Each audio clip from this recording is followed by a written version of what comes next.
Well, Texas Governor Greg Abbott called a second special session of the Texas legislature in hopes of getting his school vouchers plan passed that would give taxpayer dollars to parents to send their kids to private school.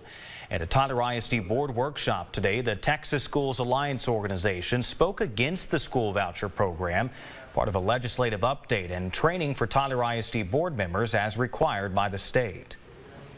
We don't support anything that includes that where we're sending taxpayer dollars to private schools with no accountability, no transparency, no knowledge of how those dollars are being spent, no knowledge of whether the children using those dollars are actually improving their performance. Now, the special session is set to end Tuesday, and the State House has not even considered a voucher bill in committee, one of the first steps.